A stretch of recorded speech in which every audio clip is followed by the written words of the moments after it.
Ils prennent Jésus, ils l'emmènent et le font entrer dans la maison du grand prêtre. Pierre les suit de loin. On a allumé un feu au milieu de la cour.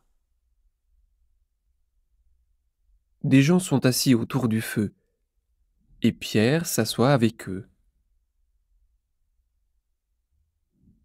Une servante voit Pierre assis près du feu.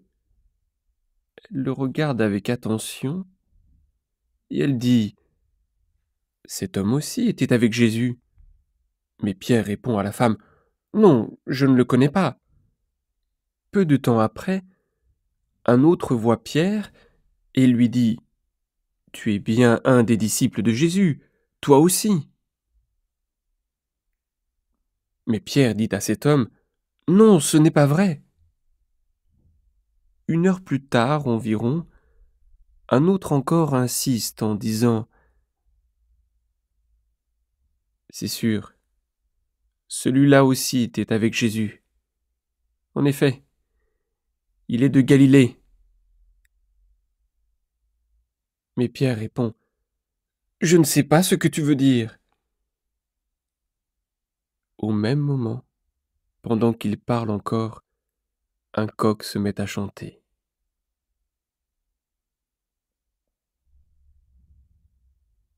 Le Seigneur se retourne et il regarde Pierre dans les yeux.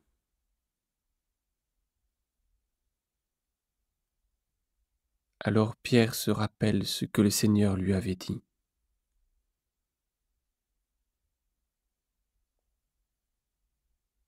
Il lui avait dit : « Aujourd'hui, avant que le coq chante, tu diras 3 fois que tu ne me connais pas. »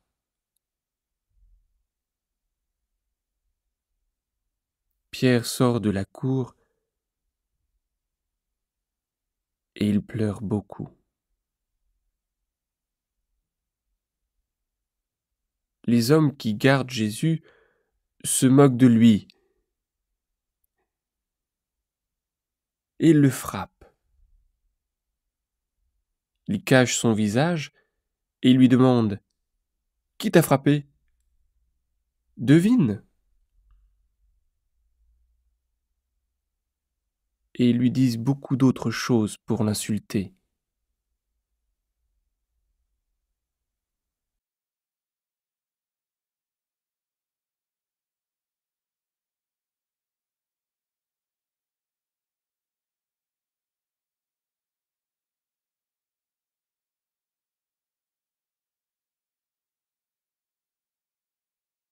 Quand il fait jour, les anciens du peuple, les chefs des prêtres et les maîtres de la loi se réunissent.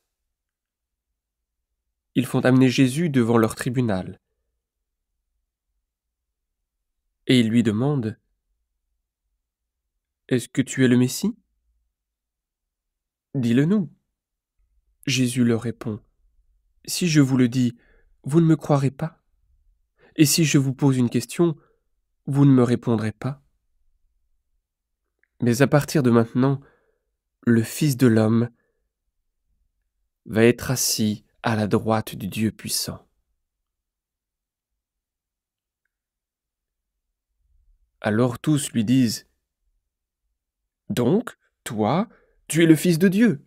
Jésus leur répond : « Vous le dites vous-même, je le suis. » Alors ils disent : « Nous n'avons plus besoin de témoins. En effet, nous avons entendu nous-mêmes les paroles de sa bouche. »